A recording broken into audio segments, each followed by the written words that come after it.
کہ چونکہ وہ بڑی عمر کا ہے تو ان کا کوئی نوٹس ہی نہ لیا جائے اور پھر ہی چھوڑ دیا جائے کہ چاہے تو کام کر نہ کرو، چاہے غلط کر چاہے صحیح کر. عمر کی رعایت کا یہ تقاضا ہوگا بے شک کہ بھائی ادب سے بات کریں. یہ ہو سکتا ہے کہ بھئی اگر معمولی غلطی ہے تو اس کو معاف کر دیں، یہ ہو سکتا ہے، لیکن یہ ہرگز نہیں کہ صاحب ان کا کوئی نوٹس ہی نہ لیا جائے، اس لیے کہ ذمہ داری اور پوسٹ جو ہے وہ اس کا تقاضا کر رہی ہے، ورنہ نظامی درہم برہم ہو جائے. چہ جائے کہ نبی کے اوپر جو ذمہ داری ہے وہ ہے شریعت کی. اب دیکھنا یہ ہے کہ شریعت اس کی بالادستی کو سارے معاملات میں وہ تسلیم کیا جائے یا اور معاملات کو اوپر رکھا جائے اور شریعت کو اس کے ماتحت رکھا جائے. نبی جو ہے وہ دراصل ریپرزنٹیٹیو ہے وہ شریعت کا، بلکہ میں ایک اور اس سے بھی آگے کا لفظ بولتا ہوں، نبی جو ہے وہ مجسم شریعت ہے. اسی واسطے خود نبی کریم صلی اللہ علیہ وسلم کے لیے کیا فرمایا تھا؟ کان خلقہ القرآن. یوں نہیں فرمایا کان خلقہ کمثل اخلاق القرآن یا کمثل تعلیم القرآن، یہ نہیں کہا. یعنی اس کا معنی یہ ہوگا کہ یہ اس طرح نہیں کہا گیا کہ آپ کے اخلاق قرآنی تعلیمات کے مطابق تھے، آپ کے اخلاق قرآنی نظام اخلاق کے مطابق تھے، یہ نہیں کہا گیا. کہا کہ کان خلقہ القرآن، آپ کے اخلاق قرآن تھے، مثلا مجسم قرآن. اسی لیے قرآن کو اگر کتاب میں دیکھنا ہے تو یہ ہمارے سامنے ہے، قرآن کو اگر کسی جسم کی شکل میں دیکھنا ہے تو محمد صلی اللہ علیہ وسلم کی ذات گرامی ہے. تو مجسم قرآن تھے. نبی مجسم شریعت ہوتا ہے. سوال یہ ہے کہ شریعت اوپر ہے اور چیزوں سے یا اور چیزیں اوپر ہیں شریعت سے؟ تو شریعت اوپر ہے، اس لیے کہ شریعت دراصل حکم خداوندی ہے، مرضی خداوندی ہے، منشاء الہی ہے. تو منشاء الہی اور رضا الہی جو ہے وہ سب چیز پر غالب ہے، یہاں تک کہ ماں باپ ان سب پر بھی شریعت غالب ہوگی. اسی واسطے قرآن حکیم میں فرمایا ماں باپ کے تعلق سے کہ وَإِن جَاهَدَاكَ عَلَىٰ أَن تُشْرِكَ بِي مَا لَيْسَ لَكَ بِهِ عِلْمٌ فَلَا تُطِعْهُمَا وَصَاحِبْهُمَا فِي الدُّنْيَا مَعْرُوفًا. اگر ماں باپ تم پر اس بات کے لیے زور ڈالیں، جاہدا کا لفظ یہ ہے، میں جیسے ہی نہیں کہ خالی زبانی جمع خرچ کر لیا، انہوں نے کہا کہ دیکھو بھائی یہ کہاں نمازیں پڑھتے رہتے ہو، کہاں تم توحید کی باتیں کرتے رہتے ہو، کہاں تم ایمان کی باتیں کرتے ہو، چھوڑو. خالی زبانی نہیں، جاہدا کا کہ ماں باپ نے پوری کوشش صرف کی ہے اس بات پر کہ تم جو ہے وہ شرک اختیار کر لو. جاہدا کا مطلب کیا ہوا کہ پوری جدوجہد، پوری محنت، پورا فورس، پورا زور اپنا لگا دیا ہے کہ اس بات پر شرک کر لو. یعنی مطلب یہ کہ بے دین ہو جاؤ. فلا تطعهما، اس معاملے میں ان کی فرما برداری نہ کرنا. لیکن اس فرما برداری کرنے میں یہ مطلب نہیں ہے کہ ہر طریقے دو طریقے اور بدتمیزیاں کرنے لگ جاؤ. وصاحبهما فی الدنیا معروفا، دنیا کے معاملات کے اندر بے شک ان کے ساتھ قاعدے اور ضابطے کی بات کرو.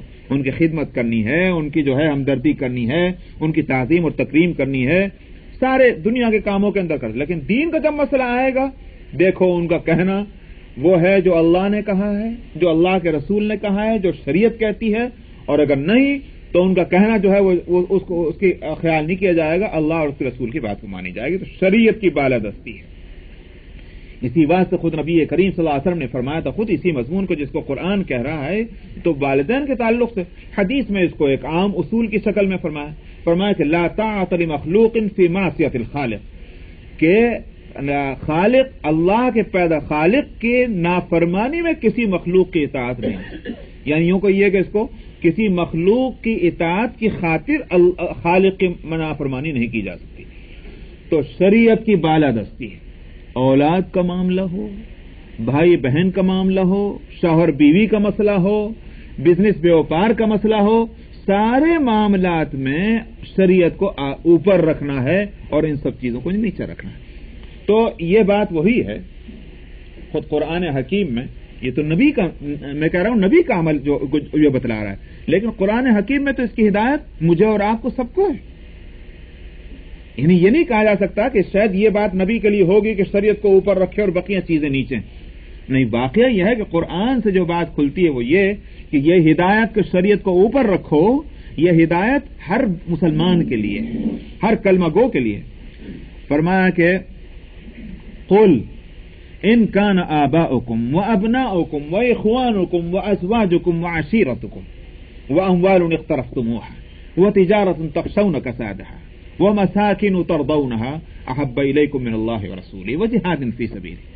فرمایا آپ کہہ دیجیے اگر تمہارے ماں باپ، پیرنٹس، والدین، وابناؤکم اور تمہاری اولاد، واخوانکم اور تمہارے بھائی اور بہنیں، اس میں سب چونکہ ایک ایک لفظ بولنے کے اس سب کو شامل کیا گیا، وازواجکم اور تمہارے شوہر یا بیویاں جو بھی ہیں، وعشیرتکم اور تمہارا کنبہ اور فیملی، واموال اقترفتموها اور وہ مال جو تم نے جمع کر کے رکھا ہوا ہے، وتجارۃ تخشون کسادها اور وہ بزنس اور بیوپار کہ جس کے لیے تمہیں ہر وقت ڈر لگا رہتا ہے کہ کہیں اس میں نقصان نہ ہو جائے، ومساکن ترضونها اور اسی طرح سے وہ گھر اور بلڈنگیں کہ جو تمہیں بہت پسند ہیں۔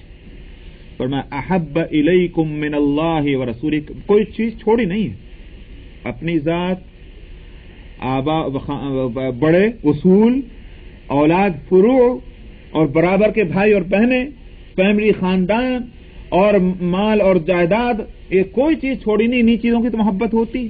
فرمایا کہ اگر ان میں سے کوئی چیز اللہ اور اس کے رسول اور اس کے دین کے معاملے میں جہاد، دین کیا ہے، شریعت ہوئی کہ نہ ہوئی، وجہاد فی سبیلہ اور اس کے راستے میں جہاد کرنے کے مقابلے میں یہ چیزیں زیادہ محبوب ہوں، فتربصوا تو پھر تم انتظار کرو، حتی یأتی اللہ بامرہ یہاں تک کہ اللہ میاں کا حکم آ جائے۔ سارے مفسرین اس بات پر متفق ہیں کیونکہ نبی سے اس کا ترجمہ یہی ملا، اس کا مطلب یہی مثلا کہ حتی یاتی اللہ بامرہ کا معنی یہ ہے کہ یہاں تک کہ اللہ کا عذاب آ جائے۔ تو ایک فرد کا کہ اگر یہ قصور ہے وہ اس فرد کی حد تک رہے گا، ہو سکتا ہے اللہ میں دنیا میں سزا نہ دیں، آخرت میں دے دیں، لیکن اگر قوم ہی ڈوب مرے اور اس کا سیوا یہی بن جائے کہ شریعت پیچھے اور بقیہ چیزیں آگے، شریعت نیچے اور بقیہ چیزیں اوپر، تو پھر اس کا مطلب یہ ہوا کہ وہ عذاب دنیا میں آنا ہے۔ اب کس قسم کا عذاب ہو؟ اللہ کے خزانے میں نہ نعمتوں کی شکل متعین، نہ کلفتوں اور زحمتوں کی شکل متعین ہے۔ یہ نہیں ہے کہ قوم لوط پر جیسا عذاب آیا تھا ضروری نہیں ہے کہ اس طرح کا جرم کرنے والوں پر ویسے ہی عذاب لوٹ کر آئے، کوئی ضروری نہیں ہے۔ سمجھ میں ہو سکتا ہے کہ عذاب کی شکل دوسری ہو، اللہ میں نے ہر قوم کو مختلف قسم کے عذاب سے جو ہے تباہ برباد کیا، تو عذاب کبھی پکار تباہ نہیں آیا کرتا، ہٹو بچو میں آ گیا ہوں، میں ہوں آج اللہ کا عذاب، وہ تو آگے قصہ ختم بھی کر کے چلے جاتا ہے۔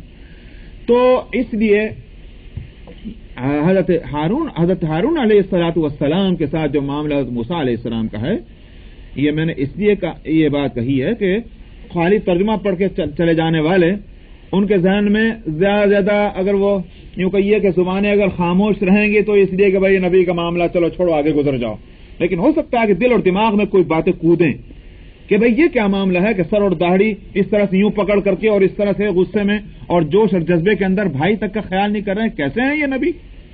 اس لیے میں نے ساری تفصیل بتلائی ہے یہ کہ مسئلہ ہے شریعت کا اور شریعت کی بالادستی کا، جس کے مقابلے میں جس کے سامنے کسی چیز کے آخر باپ بھائی کا حق بھی تو اللہ ہی نے بتلایا ہے، سمجھ میں؟ تو اس اللہ کے معاملے میں بھائی کی رعایت کی جائے گی کہ اللہ کی رعایت کی جائے گی؟ قاعدے کی بات ہے، اللہ کا حق سارے حقوں سے بڑھ کر ہے، اس لیے کہ وہ خالق ہیں اور بقیہ سب مخلوق ہیں۔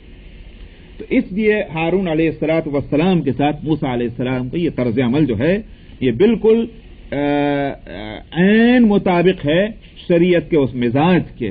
اسی واسطے شریعت میں دو چیزیں رکھی گئی ہیں، اور اس کو بعض لوگوں نے پھر بعد میں اس کو طریقت کہہ دیا، حالانکہ وہ شریعت ہی ہے، یعنی طریقہ سے مطلب ہے کہ وہ صوفیہ کے ہیں، حالانکہ وہ میں نے کہا کہ خالصتاً ہر مسلمان کے اندر لیول کا فرق ہو سکتا ہے، لیکن ہر مسلمان کے اندر وہ چیز ہونی چاہیے، اور وہ ہے بغض فی اللہ اور حب فی اللہ۔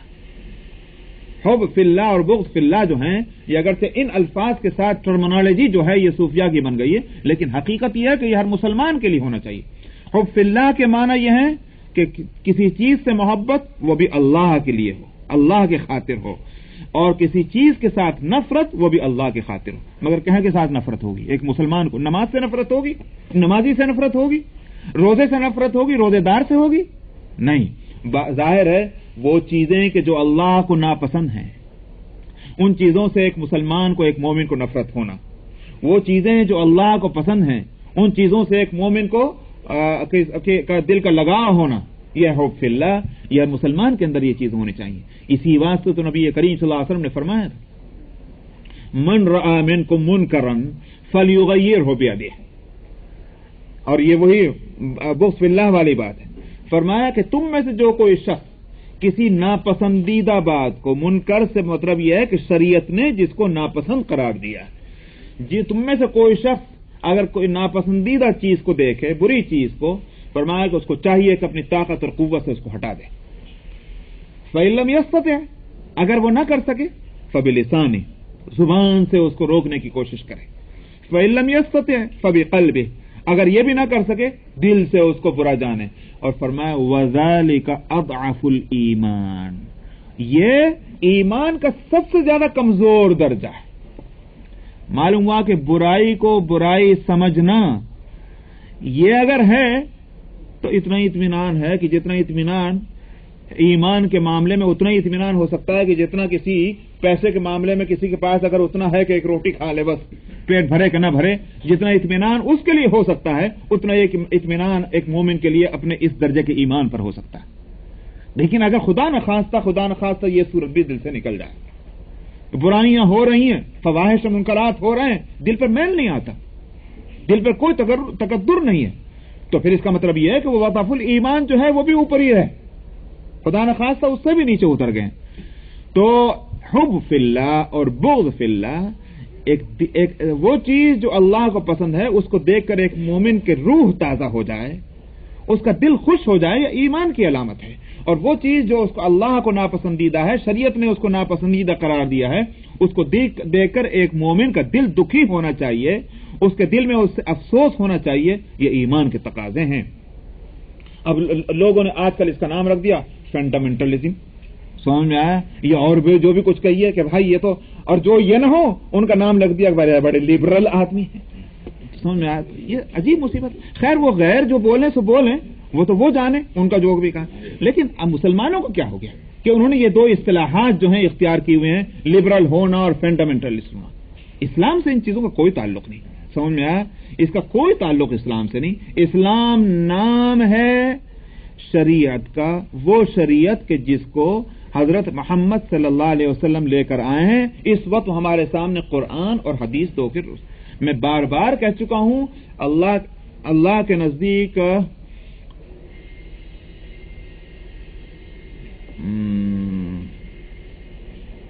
وہ غالباً سورہ اس میں ہے، کیا نام ہے، سورہ طور میں ہے، شاید سورہ طور میں ایک آ رہی ہے، دیکھوں وہاں ہے یا کہیں اور ہے.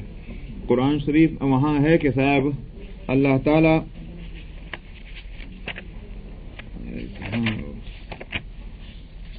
سورہ طور یہ ہے، اس میں ہے کہ وہ آیت کیا ہے، نظر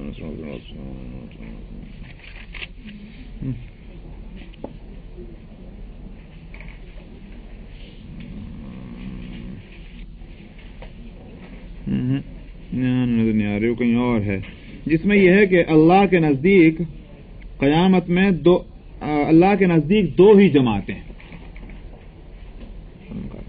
فمنہم کافر ومنکم مومن، کچھ اس طرح کے الفاظ ہیں.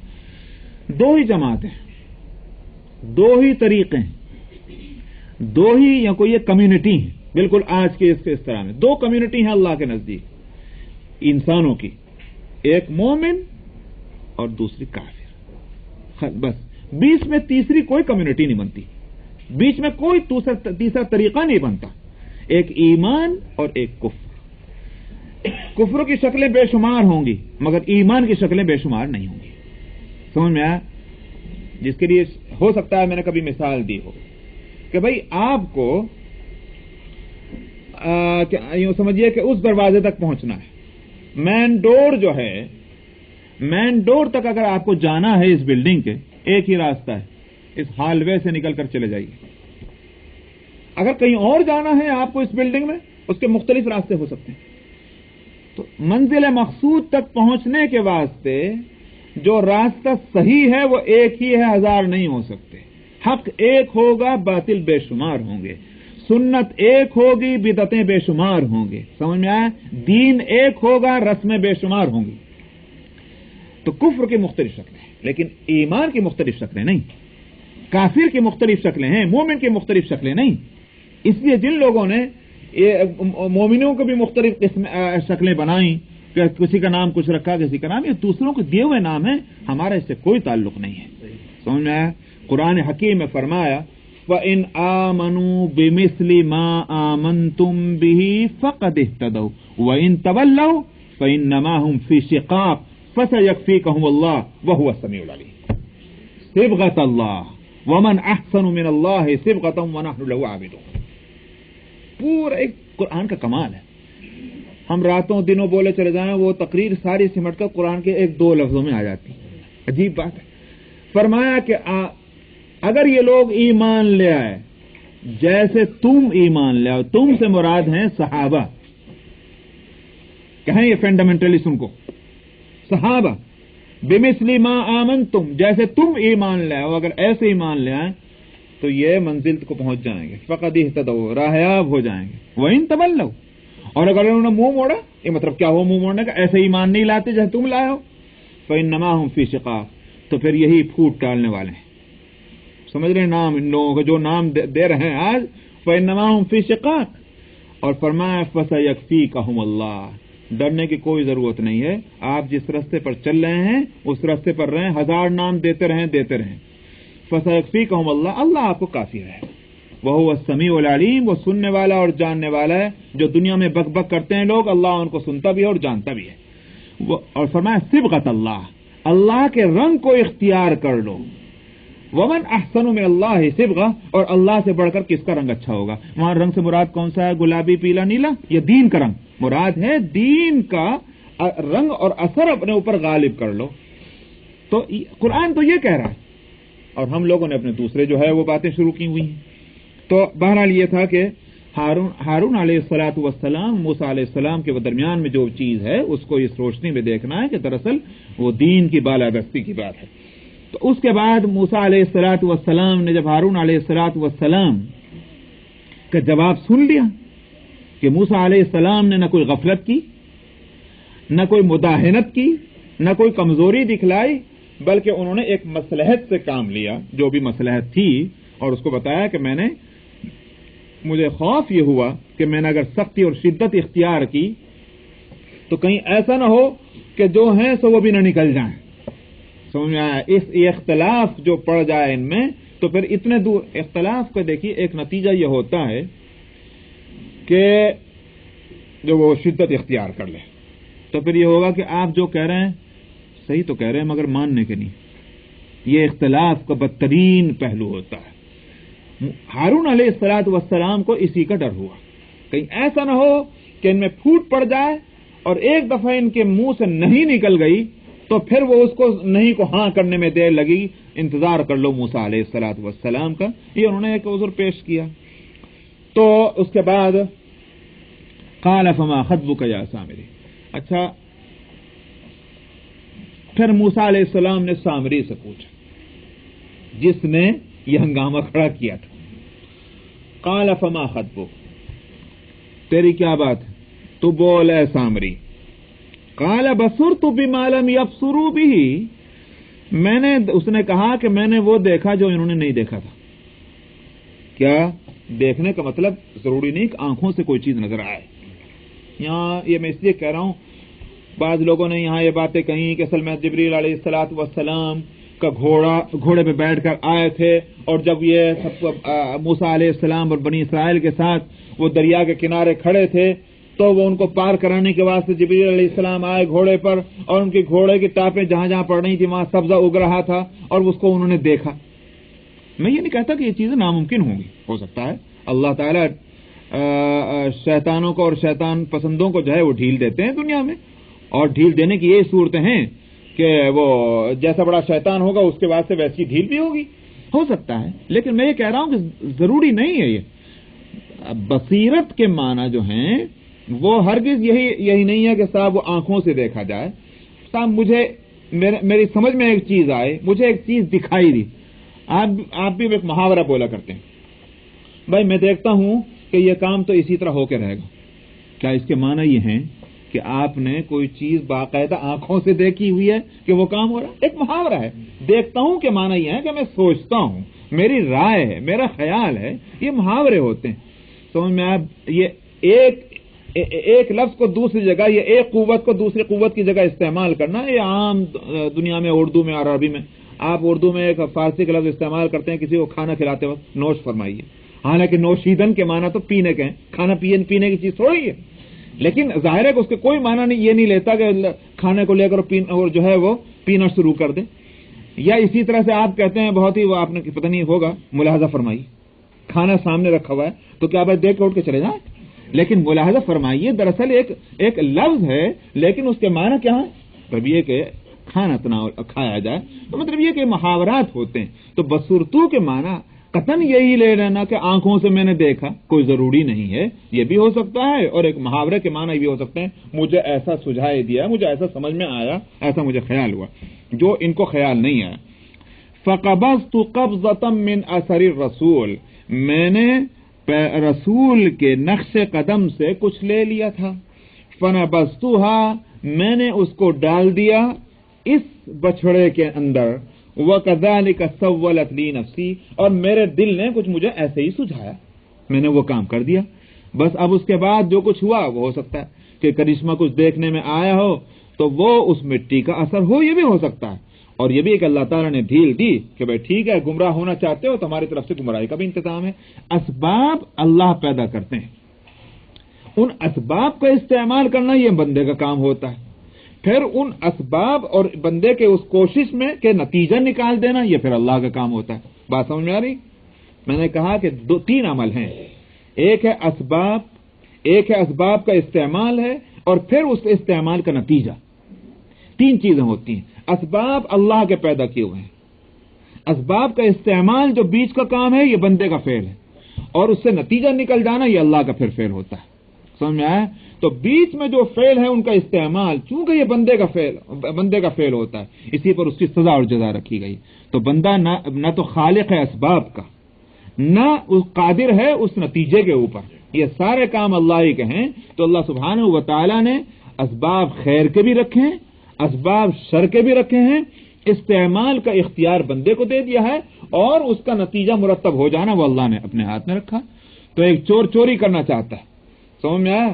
اب وہ اس کے اسباب ہوتے ہیں، وہ اسباب پیدا کیے ہوئے اللہ کے، ان کا استعمال وہ چور کرتا ہے. پھر وہ اس میں کبھی کامیاب ہو جاتا ہے، کبھی ناکام ہوتا ہے. اس میں ظاہر ہے کہ چور نے تو کوئی فیصلہ نہیں کیا تھا کبھی ناکام ہوں گا کبھی کامیاب، وہ تو کامیاب ہی ہونا چاہتا تھا، لیکن اللہ نے کبھی اس کو کامیاب کیا اور کبھی ناکام کیا. اسی طرح نماز پڑھنے والے، روزہ رکھنے والے، خیر اور شر کے جتنے کام ہیں، ان کے جتنے اسباب ہیں وہ اللہ کے پیدا کیے ہوئے، نتیجہ اللہ کا پیدا کرنا، اور بیچ کا فعل اس بندے کا ہوتا ہے.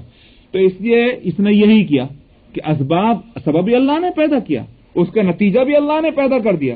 بیچ کا جو عمل تھا وہ سامری کا تھا کہ اس نے اس کو استعمال کیا، اس سبب کو، اس مٹی کا جو استعمال تھا. قال فاذهب فإن لك في الحياة أن تقول لا مساس. موسیٰ علیہ الصلوۃ والسلام نے فرمایا جا دور ہو جا، اب تیرے لیے زندگی میں اس کی پھٹکار کیا ہوگی؟ تو یوں ہی کہتا پھرے گا چھونا نہیں، یعنی مطلب میرے پاس کو بھی مت آنا. ایسی بیماری تجھے لگے گی کہ تو خود لوگوں سے یوں کہے گا کہ میرے پاس کو نہ ہو، میرے پاس کا نہ ہو، تو چھوت کی بیماری لگ جائے گی. چنانچہ وہ اسی یوں بھی تو ہو سکتا تھا کہ جا تو دفع ہو جا بھی مرے گا، مگر وہ جو ایک دم مر جانا وہ تو یوں کہ یہ جان چھوٹ جانا ہے. ایک ایسی بیماری کا لگ جانا کہ جس سے اس کا کوئی علاج نہ ہو اور کوئی اس کے پاس کو نہ پھٹکے، وہ تو بہت تکلیف دے. وہ ایسی ہی بیماری اس کو لگنے کے لیے انہوں نے لعنت کی. وَإِنَّ لَكَ مَوْعِدًا لَن تُخْلَفَ، اور ویسے تیرے واسطے تو ایک وعدے کا دن ہے کہ جس میں ہرگز کو خلاف ورزی نہ ہوگی. یعنی یہ تو دنیا کا عذاب ہے، آخرت کی جو سزا ہے اس میں تو کوئی خلاف ورزی ہوگی نہیں، وہ تو مل کر رہے گی تجھے. وَانظُرْ إِلَىٰ إِلَٰهِكَ الَّذِي ظَلْتَ عَلَيْهِ عَاكِفًا، اور دیکھ اپنے اس معبود کی طرف کہ جس کے ساتھ تو لگا بندھا بیٹھا تھا. کون سا؟ وہی بچڑا کیا ہوا؟ لَنُحَرِّقَنَّهُ ثُمَّ لَنَنسِفَنَّهُ فِي الْيَمِّ نَسْفًا، ہم اس کو ضرور اب آگ میں جلائیں گے۔ اگر اس کی آواز اس بات کی دلیل بن رہی تھی کہ یہ خدا ہے تو وہ جلے گا کیسے؟ دیکھو اب بتا، یہاں یہ ہے باطل چاہے کتنا بھی کمال اور ہنر کے ساتھ آئے، لیکن اگر صحیح طور پر حق اس کے سامنے آئے گا، باطل پانی پانی ہونا ہے اس کو۔ تو وہ بھی ایک درجے میں یوں کہیے کہ کرشمہ دکھایا تھا۔ بچڑے کا بولنا یاد ہے 2 ہفتے پہلے کی میری تقریر، وہ یاد رکھیے گا، بچڑے کا بولنا کرشمہ تھا، مگر جب معجزہ سامنے آئے گا نبی کا تو ظاہر ہے کہ نبی کے معجزے کے سامنے جو ہے وہ ایک باطل پرست کا جو کرشمہ ہے وہ کبھی بھی نہیں ٹھہر سکتا، چاہے کتنا بھی چمکدار۔ تو فرمایا کر دیکھ تو اپنے معبود کی طرف کہ جس کے ساتھ تو لگا بیٹھا تھا، عاکفاً اعتکاف اسی سے بنا ہے، یعنی جم کر کسی جگہ بیٹھ جانا۔ لَنُحَرِّقَنَّهُ، ہم اس کو ضرور جلائیں گے، ثُمَّ لَنَنسِفَنَّهُ فِي الْيَمِّ نَسْفًا، اور پھر اس کو دریا میں اس کے ریزے بکھیر دیں گے۔ شاید میرے خیال سے ہندوؤں میں جو جلانے کی رسم اور پھر اس کو دریا میں اس کے خاک اڑانا، تو ہو سکتا ہے ان کا پہلا معبود جو رہا ہوگا وہ اس نے جو سامری نے بنایا، اس کے ساتھ جو حشر موسیٰ علیہ السلام نے کیا بطور تعذیب کے، یہ اپنے سارے رشتہ داروں کے ساتھ وہی معاملہ کر رہے ہیں۔ انما الہکم اللہ الذی لا الہ الا ہو، تمہارا معبود تو وہی ہے کہ جس کے سوا کوئی معبود ہے ہی نہیں، وہی خدا ہے۔ وسع کل شیء علما، جس کی حالت یہ ہے، جس کی شان جو ہے اور جس کی صفت یہ ہے کہ اس کا علم ہر چیز پر وسیع ہے، یعنی کوئی چیز اس کے علم سے باہر نہیں، یہ دعویٰ کوئی نہیں کر سکتا۔ لہذا معبود ہونے کے لیے پہلی شرط کیا ہے کہ اس کا علم جو ہے وہ اس سے باہر کوئی چیز نہ ہو، ہر چیز کا احاطہ کیے ہوئے ہو، یہ ہے معبود ہونے کی پہلی یوں کہ یہ شرط۔ كذلك نقص عليك من انباء ما قد سبق، فرمایا کہ اسی طرح اے پیغمبر ہم آپ پر گزشتہ واقعات کو بیان کرتے ہیں۔ وقد آتیناک من لدنا ذکرا، اور ہم اپنے پاس سے تمہارے پاس یہ نصیحت لے کر آئے ہیں۔ اس کا مطلب یہ ہوا کہ یہ جو واقعات بتلائے جاتے ہیں، اگر اللہ کی کتاب نہ ہوتی، اللہ کی طرف سے آئی ہوئی وحی نہ ہوتی تو کہاں سے پیغمبر کو یہ ساری تفصیلات معلوم ہوتی؟ پیغمبر صلی اللہ علیہ وسلم تو اس وقت واقعے کے وقت موجود نہیں تھے، کس نے بتلایا ہے سارے واقعات ان کو؟ تو یہ دلیل ہے کہ یہ وحی سے آیا ہے یہ قرآن۔ من اعرض عنہ فإنہ يحمل یوم القیامۃ وزر، اس کے بعد فرمایا کہ جس نے اس قرآن سے منہ پھیرا سو وہ قیامت کے دن اور بڑے گناہ بڑا بوجھ لے کر اٹھا کے لے کر آئے گا۔ کہیں کا بوجھ؟ نافرمانی کا، قرآن سے بے توجہی کا، قرآن سے بے تعلقی کا، یہ ایک بوجھ ہوگا جو قیامت کے اندر لے کر ہر ایک آئے گا۔ تو بے تعلقی کے نتیجے میں ظاہر ہے کہ نافرمانیاں ہوں گی، گناہ ہوں گے، وہ اسی کا بوجھ ہوگا۔ اب بوجھ جو ہے نافرمانی کا بوجھ، کیا مطلب؟ حقیقت یہ ہے کہ قیامت میں اعمال اپنی جسمانی شکل اختیار کر لیں گے، اور جب جسمانی شکل اختیار کریں گے تو وہ بوجھل ہوں گی۔ چوری ہے، وہاں چوری جو ہے وہ جسمانی شکل اختیار کرے گی۔ اب اس کو کہا جائے گا کہ اپنی اس چوری کو لے کے چلو، سمجھ میں آیا؟ اس گردن پر لاد کر کے کہا جائے گا لے کے چلو اس چوری کو، تو وہ چوری جو ہے وہ جو سامان تھا وہ تو دنیا میں رہ گیا، مگر یہ فعل جو ہے چوری کا وہ وہاں وہ شکل اختیار کرے گا اور اس کا بوجھ ہوگا۔ اسی طرح سے نیکیاں جو ہیں نمازیں پڑھ لی وہ تو ختم ہو گئی، لیکن آخرت میں یہ نمازیں اور یہ روزے اور یہ زکوٰۃ اور یہ حج جو ہیں وہاں ایک جسمانی شکل اختیار کریں گے۔ تو اس لیے برائیوں کا ایک بوجھ ہوگا اور قیامت میں ان بوجھ کو اٹھا کے لے کے چلے گا وہ انسان۔ خالدین فیہ، فرمایا وہ اس حالت میں ہمیشہ ہمیشہ رہے گا، یہ نہیں کہ چلو بھائی یہاں سے وہاں تک لے جاؤ بوجھ لا کے وہاں پھینک دو، ہمیشہ اس بوجھ کو اٹھا کے رہنا ہے۔ وَسَاءَ لَهُمْ يَوْمَ الْقِيَامَةِ حِمْلًا، اور قیامت کے اندر یہ بوجھ تو بہت ہی برا بوجھ ہوگا، اس لیے کہ دنیا میں اگر بوجھ ایسا ہے زیادہ بھاری بوجھ ہے، انہوں نے کہا بھائی دوست آ گئے، رشتہ دار آ گیا، بھائی آ گئے، انہوں نے کہا لاؤ بھائی ہم ہیلپ کریں، سو میں اچھا بھائی ہیلپ کر دو، ہاں واقعی مرا جا رہا ہے۔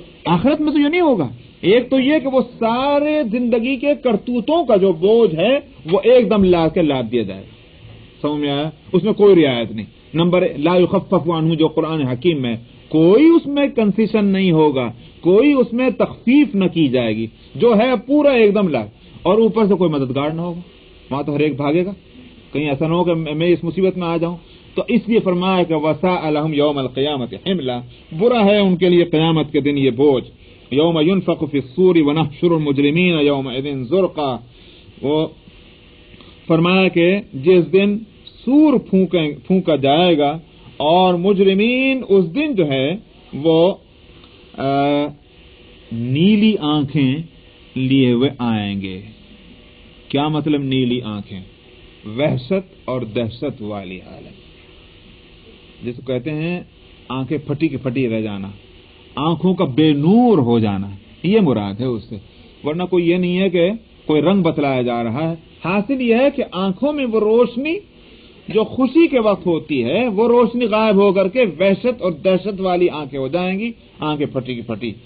یتخافتون بینہم ان لبثتم الا عشرا, آپس میں چپکے بات کرتے ہوں گے, کھس پھس. کیوں؟ وہی خوف, وہی دہشت, بلند آواز سے بات کرنے کی ہمت نہیں ہے, یہ ہوگی دہشت کی حالت. فرمایا آہستہ آہستہ آپس میں بات کرتے ہوں گے. الا لبثتم الا عشرا, میاں معلوم ہوتا ہے 10 ہی دن ٹھہرے بس. کتنی عمر ہوئی کہاں دنیا میں, اور کتنا وقت گزرا ہے برزخ میں, ان سب کے بارے میں کہیں گے کہ بھائی یوں کہتے قیامت آئے گی بہت دیر, پھر اس کے بعد سور پھونکا جائے گا. ہم سمجھ رہے تھے کہ اول تو یقین نہیں تھا ہوگا, اور اگر ہوگا بھی تو کرن ڈر لگیں گے, مگر تو ایسے لگ رہا ہے 10 دن گزرے, یہ سب کچھ ہوئے. نحن عالم بما يقولون اذ يقول امثلهم طريقه ان لبثتم الا يوما, فرمایا ہم جانتے ہیں جو کچھ یہ کہتے ہوں گے, جبکہ ان میں حقیقت سے زیادہ قریب کہنے والے کی بات کیا ہوگی, یہ ہوگی کہ تم تو بس ایک ہی دن ٹھہرے ہو میاں, 10 دن بھی کہاں کہہ رہے, ایک ہی دن. تو یہ دنیا کی زندگی کی بھی اور برزخ کے لیے بھی قرآن حکیم میں, یہاں تو اس کو واضح نہیں کیا کہاں کی بات ہو رہی ہے, لیکن قرآن حکیم کی دوسری آیتوں میں دونوں چیز کا ذکر ہے. مثلا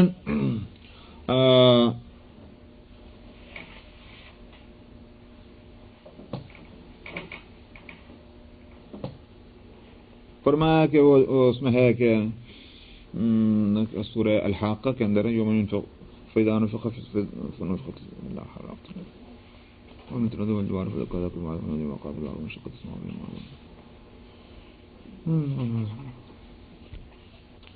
وہ ہے کہ قال کم لبثتم فی الارض عدد سنین قالوا لبثنا یوما او بعض یوم فاسأل العادین.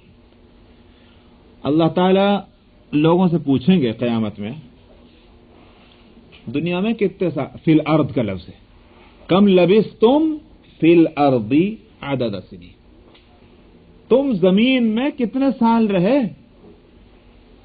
قالوا لبثنا یوما او بعض یوم فاسأل العادین, وہ کہیں گے خداوندہ ایک دن یا شاید ایک دن کا بھی کچھ حصہ ہی ٹھہرے ہیں, صحیح تو پتہ نہیں, جن کو صحیح علم ہو, جنہوں نے صحیح طور پر کاؤنٹ کیا ہو, ان سے پوچھ دیا جائے. یہ تو مراد ہے وہ علم والے, ایمان والے, یہ مراد ہے فرشتے کہ جو اعمال لکھا کرتے تھے, احوال لکھا کرتے تھے, مراد وہ ہیں. پوچھ لیجئے شمار کرنے والوں سے, تو ہمیں تو کچھ پتہ نہیں چل رہا, ہمیں تو ایسا لگ رہا کہ ایک دن یہ آدھا دن ہے. یہ دنیا کی زندگی کا حال ہے, سمجھ آیا. اور اسی طرح سے آخرت کے بارے میں بھی قرآن, برزخ کے بارے میں بھی قرآن حکیم میں اس کو فرمایا گیا ہے کہ وہاں اس کے تعلق سے بھی یہی ہوگا, کتنے دن ٹھہرے تو وہاں بھی ایک صاحب تھوڑی دیر ٹھہرے.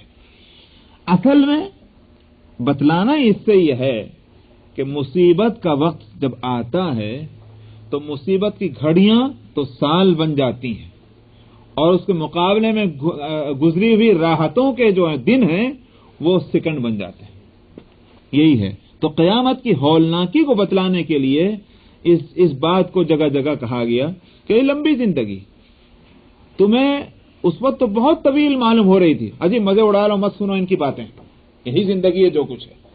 لیکن آخرت میں جب طویل زندگی سے واسطہ پڑے گا, اس کے مقابلے میں وہ زندگی تم کو ایسی لگے گی جیسے ایک دن, اور اس وقت تمہیں افسوس ہوگا کیسے ہم نے حماقت کی کہ وہ مختصر سی زندگی کے لیے ہم نے سارے انتظام کیے، اور یہ ہمیشہ کی زندگی کی کو صحیح کرنے کے واسطے ہم نے کسی کی بات نہیں مان کے دی، تو اس وقت اس کا افسوس ہوگا کہ ہم نے کیسی بے وقوفی کی بات کی۔ نہ فرمایا نحن عالم بما یقولون، ہم خوب جانتے ہیں جو کچھ یہ کہیں گے، کہ جس وقت کے ان میں زیادہ مناسب بات کہنے والا جو ہوگا کہے گا کہ تم تو بس ایک ہی دن ٹھہر سکے ہو۔ وَيَسْأَلُونَكَ عَنِ الْجِبَالِ فَقُلْ يَنْسِفُهَا رَبِّي نَسْفًا، اے پیغمبر آپ سے یہ پہاڑوں کے بارے میں سوال کرتے ہیں۔ میرا خیال یہ ہے کہ جواب یہ بتلا رہا ہے کہ سوال یہ کیا گیا ہوگا کہ اگر اولین اور آخرین ساری مخلوقات انسانی جو ہے، نوع انسانی، اگر وہی اکٹھی ہوگی میدان حشر میں، کس طرح ہو جائے گی صاحب؟ اور پہلے اس کو ذہن میں رکھیے گا کہ یہ سورت کہاں اتری ہوئی ہے؟ بھول گئے، مکی سورت ہے، سمجھ میں آیا؟ یہ سورت مکی ہے، مکے میں نازل، اور مکہ مکرمہ جو لوگ جا چکے ہیں وہ اپنے ذہن کو لے جائیں ادھر، وہاں جو ہے وہ اب 1000 پہاڑوں کو پیچھے کاٹ دینے کے باوجود ابھی بھی وہ پیالہ ہی ہے، سمجھ میں آیا؟ کعبۃ اللہ جو ہے وہ ایک یوں کہیے کہ 4 طرف پہاڑوں سے گھری ہوئے ایک وَيَسْأَلُونَكَ عَنِ الْجِبَالِ، آپ سے پہاڑوں کے بارے میں سوال کرتے ہیں، آپ کہہ دیجئے کہ میرا رب جو ہے ان کو ریزہ ریزہ کر دے گا، فَيَذَرُوهَا قَاعًا صَفْصَفًا، اور پھر زمین کو ایک چٹیل میدان بنا دے گا، اور لَا تَرَى فِيهَا عِوَجًا وَلَا أَمْتًا، اس میں کوئی بل اور سلوٹ نہ دیکھو گے۔ یہ جو اونچ اور نیچ ہے، جس طرح سے کپڑا آپ بچھا لیجیے کوئی بیڈ شیٹ، اس پہ خوب چلیے تو اوپر نیچے اس میں سلوٹیں پڑ جاتی ہیں، اس کو ذرا کھینچ دیجیے تو وہ جو ہے اس کا سائز جو سلوٹیں پڑنے سے چھوٹا ہو گیا تو وہ اصل اس کی شکل آ جائے گی سامنے۔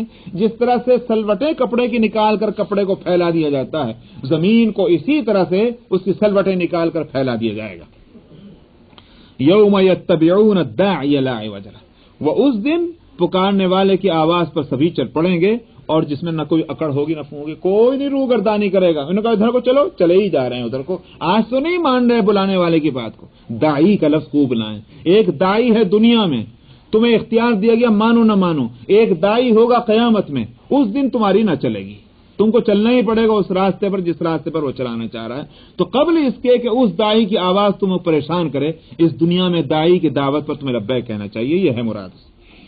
الا وخشعت الاصوات للرحمن فلا تسمع الا همسا، اور اس دن رحمان کے لیے آوازیں پست ہو جائیں گی۔ یہاں لفظ رحمان اللہ کی صفت کو تو خوب ہی لایا گیا، ورنہ تو یہ تھا دبدبا کس کا ہوتا ہے؟ جبار کا، قہار کا ہوتا، یوں کہ وخشعت الاصوات للجبار للقہار، یہ نہیں فرمایا رحمان، حالانکہ اللہ رحمان ہے اور جو مہربان ہوتا ہے اسے کس کو ڈر لگتا ہے؟ لیکن اس روز اللہ کے شان رحمانی کے باوجود یہ عالم ہوگا دبدبے کا کہ لوگوں کی آوازیں نہ نکلیں گی، سب آوازیں دب جائیں گی اللہ کے شان رحمانی کے باوجود۔ اور فلا تسمع الا همسا، پھس پھس کے سوا کچھ بھی نہ سن سکو گے، یعنی اگر کوئی بات بھی کرتے ہوں گے تو وہ بھی ایسی جیسے کانا پھوسی کر، یہ ہے ہمس۔ ہمس کہتے ہیں بہت ہلکی سی آواز کو، جیسے کھس پھس کی آواز ہوتی ہے اس کو ہمس کہتے ہیں، بس۔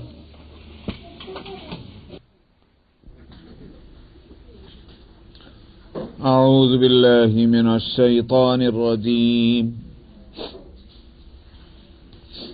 بسم اللہ الرحمن الرحیم، يومئذ لا تنفع الشفاعة إلا من أذن له الرحمن ورضي له قولا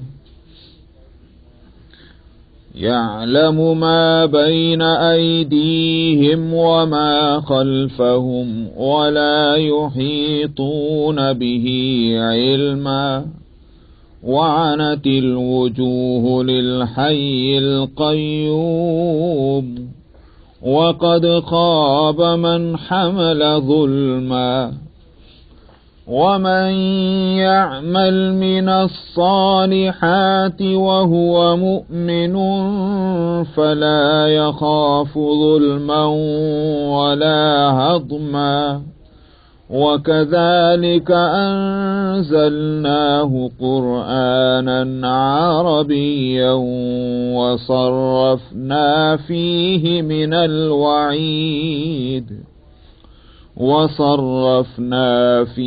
من الوعيد لعلهم يتقون أو يحدث لهم ذكرا. فتعالى الله الملك الحق ولا تعجل بالقرآن من قبل أن يقضى إليك وحيه وقل رب زدني علما. ولقد عهدنا إلى آدم من قبل فنسي ولم نجد له عزما. وإذ قلنا للملائكة اسجدوا لآدم فسجدوا إلا إبليس أبى فقلنا يا آدم إن هذا عدو لك ولزوجك فلا يخرجنكما من الجنة فتشقى. إن لك ألا تجوع فيها ولا تعرى وأنك لا تظمأ فيها ولا تضحى. فوسوس إليه الشيطان قال يا آدم هل أدلك على شجرة الخلد وملك لا يبلى. فأكلا منها فبدت لهما سوآتهما وطفقا يخصفان عليهما من ورق الجنة وعصى آدم ربه فغوى.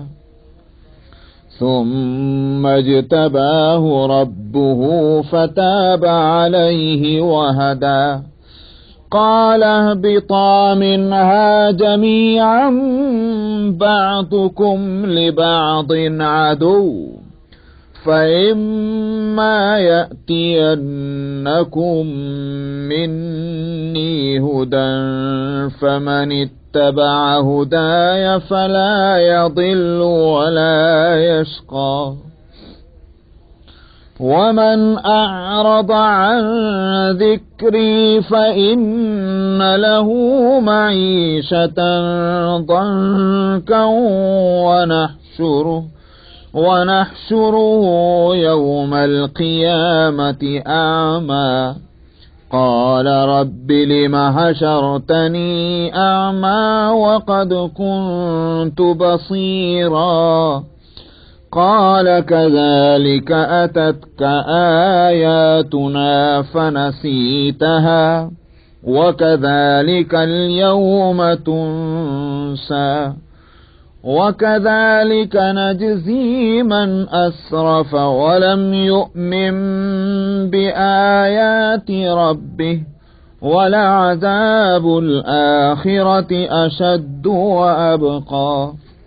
أفلم يهد لهم كم أهلكنا قبلهم من القرون يمشون في مساكنهم إن في ذلك لآيات لأولي النهى. صدق اللہ العظیم.